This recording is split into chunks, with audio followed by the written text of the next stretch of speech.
السلام علیکم ورحمۃ اللہ وبرکاتہ۔ الحمدللہ رب العالمین والصلاة والسلام علی سید الانبیاء والمرسلین، اما بعد۔ میرے عزیزوں، میرے دوستوں، میرے پیاروں، میں آج آپ سے جس موضوع پہ بات کرنے والا ہوں وہ ایسا گناہ ہے جو ایمان کو بھی غارت کرتا ہے اور عزت کو بھی برباد کرنے والا گناہ ہے۔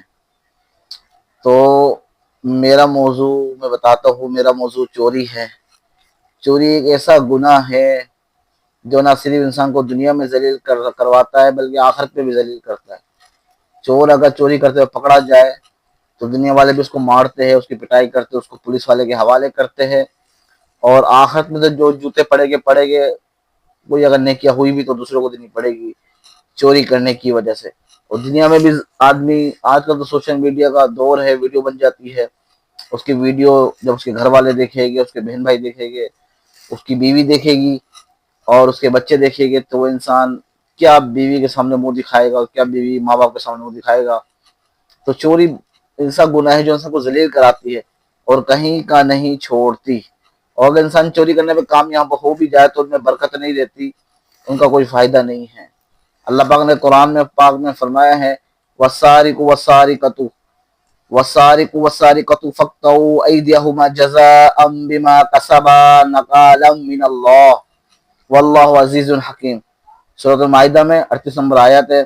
اللہ فرمائے چور مرد ہو یا عورت ہو، دونوں کے ہاتھ کاٹ دیے جائے گے، دونوں کے ایک ہاتھ کاٹ دیا جائے گا، یہ ان کے کیا کا بدلہ ہے اور اللہ کی طرف سے عبرتناک سزا ہے ان کے لیے جو انہوں نے کیا ہے۔ بھائیو، یہ آیت قرآن پر کیا ہمیں بتاتی ہے کہ اسلام چوری کو کس قدر سخت برا سمجھتا ہے اور جرم سمجھتا ہے۔ نبی کریم صلی اللہ علیہ وسلم فرمایا ہے انسان چور جب چوری کرتا ہے تو اس کا جو اندر ایمان ہوتا ہے وہ ایک طرف جا کے کھڑا ہو جاتا ہے، اس کے دل سے ایمان بالکل نکل جاتا ہے جب ہی جا کے وہ چوری کرتا ہے۔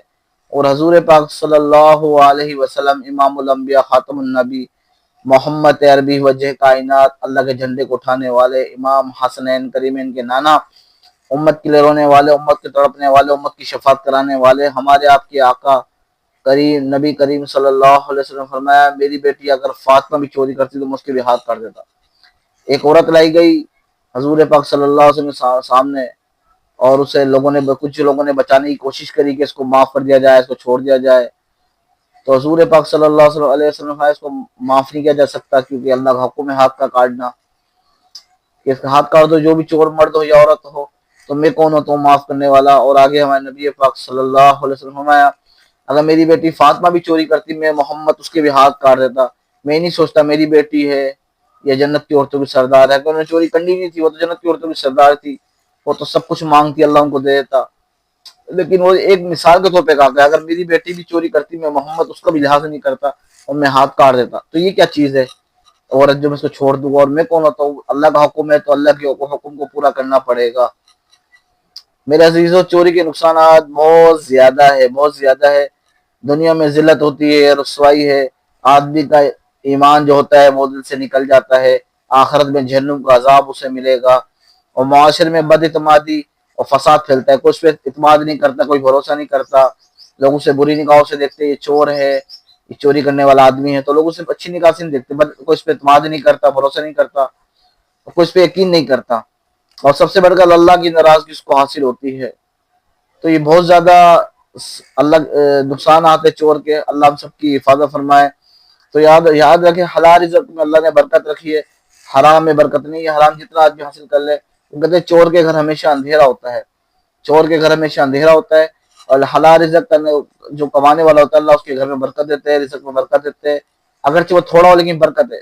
چور کے گھر ہمیشہ اندھیرا رہے گا، جتنا چاہے چوری کر لے گی پھر بھی فقیر کا فقیر، خالی کا خالی، جیسے پیسہ آتا ہے ویسے پیسہ چلا بھی جاتا ہے۔ تو اس لیے میرے بھائیوں ہم سب کو چاہیے اپنے بچوں کو بھی سکھائے چوری کے نقصانات، اور بتائے کہ چوری نہیں کرنی، اس کے بہت سارے نقصانات، اللہ ناراض ہوتے ہیں اور اس میں برکت نہیں ہوتی، حرام کا ہوتا ہے، اور جس کے بندہ چوری کرتا ہے اس کا بھی دل دکھتا ہے، اس کو تکلیف پہنچتی ہے۔ تو یہ آج کل تو چوری کرنا عام ہے، لوگ بینک سے نکل رہے ہوتے ہیں، لوگ چھین لیتے ہیں ڈاکو آ کر، اور کوئی اے ٹی ایم کارڈ سے پیسے نکالتے ہیں تو وہاں سے لوگ چوری کر لیتے ہیں۔ تو یہ بڑے نقصان ہوتے ہیں، اگر لوگوں کے ہاتھ لگ جائے تو پھر اس کی اچھی خاصی دھلائی بھی ہوتی ہے، اور موچڑے بھی اچھے خاصے لگتے ہیں اور بس وقت مار بھی دیا جاتا ہے اور پولیس والوں کے بھی حوالے کیا جاتا ہے. تو پھر اس کام سے بچنا چاہیے. چوری یہ بہت بڑا قبیح فعل ہے. تو یہ ہمیں اپنے بچوں کو سکھانا چاہیے اور سمجھانا چاہیے. جب ہم بچوں کے دل میں چوری کی نفرت ڈال دیں گے تو وہ کبھی چوری کرے گی نہیں, سوچے گی بھی نہیں. اور اگر اپنے بچوں کو چوری کرتے ہوئے پکڑ لے, گھر میں ہی اگر پکڑتے ہوئے کر لے, تو اسے سزا دینی چاہیے تھوڑی بہت. ایک واقعہ آتا ہے کہ ایک بچہ چوری کیا کرتا تھا, روزانہ چھوٹی چھوٹی چوری کرتا, وہ اپنی ماں کے سامنے لاتا, ماں کہتی کہاں سے لایا, کہتا تھا میں نے چوری کری. اس کی ماں سے کچھ بھی نہیں بولتی, یہ لے کے رکھ لیتی تھی. جب ماں کے بعد دین نہ ہو تو اسی طرح ہوا کرتا ہے. وہ بچہ چھوٹی چوریاں کرتا رہا, آخر وہ بڑا ہوتا رہا, وہ آخر بڑا چور بن گیا. جب بڑا چور بن گیا پھر پولیس, اس کا نام ہو گیا کہ بڑا چور ہے, پولیس کی نگاہوں میں آ گیا. پولیس اس کے پیچھے لگی, اس کو تلاش کرنے کے, اس کو ڈھونڈنے کے لیے. آخر ڈھونڈ ڈھونڈ کے پولیس پہنچ ہی جاتی ہے, پولیس سے کون بچا ہے. پولیس ڈھونڈ ڈھونڈ تک اس تک پہنچی گئی اور اس کو پکڑ لیا, اس کو تھانے بند کرا, پھر اس کو عدالت میں پیش کیا. جب عدالت نے اس کو پیش کیا اور سزا, اس کے لیے سزائے موت سنائی گئی کہ اس کے جرم بہت زیادہ ہے, انہیں چوری بھی کی اور لوگوں کی عورتوں کی عزت بھی لوٹی ہے. تو اس کے لیے سزائے موت جج نے فیصلہ کر دیا. فیصلہ جب کر دیا, سزائے موت کا فیصلہ ہو گیا اس کے حق میں, تو اس نے کہا جج صاحب مجھے سزائے موت بعد میں دینا, پہلے میری ماں کو بلاؤ. تو جج نے کہا ٹھیک ہے, آپ کی ماں, نے کہا میری آخری خواہش ہے میری ماں کو بلایا جائے. اور ٹھیک ہے, آپ کی ماں کو بلاتے. اس کی ماں کو بلایا گیا کسی دوسری پیشی پر. تو اس کی ماں جب آئی تو اس نے کہا اماں میں ساری زندگی چوری کرتا رہا, بچپن میں چوری کرتا رہا چھوٹی چھوٹی, تو نے کبھی مجھے ڈانٹا نہیں, کبھی غصہ نہیں کیا, کبھی مجھ سے پوچھا نہیں کہاں سے لایا, کبھی مجھے اس کی نفرت نہیں ڈالی چوری کی. اور میں چوری کرتے کرتے آج کتنا بڑا چور بن گیا, اور آج مجھے سزائے موت کا اعلان ہو گیا, اور میں پھانسی کے پھندے پہ چڑھ رہا ہوں. تو نے کبھی مجھے بتایا نہیں اس بارے میں, تو لہٰذا تو اپنی زبان باہر نکال. اس کی ماں نے جب زبان باہر نکالی تو اس نے پہلے ہی چاقو یا چھری اپنے پاس چھپائے رکھی تھی. تو اسے ماں کو نہیں پتا میرے ساتھ آگے کیا ہونے والا ہے. تو ماں نے جیسی زبان نکالی, آتے نے اس کی زبان پکڑی, ایک دم سے چھری مار کے اس کی یا چاقو مار کے اس کی زبان الگ کر دی. اور کہنے لگا کہ تو نے میرے دل میں پہلے سے اگر اس جرم کی نفرت ڈالی ہوتی, اس گناہ کی نفرت ڈالی ہوتی, تو آج میں چور نہ بنتا اور میں اتنا بڑا مجرم نہ بنتا اور مجھے سزائے موت نہ ہوتی. تو بھائی اس گناہ سے ہم نے بچنا ہے, یہ بہت برا فعل ہے, اللہ کی ناراضگی کا سبب ہے.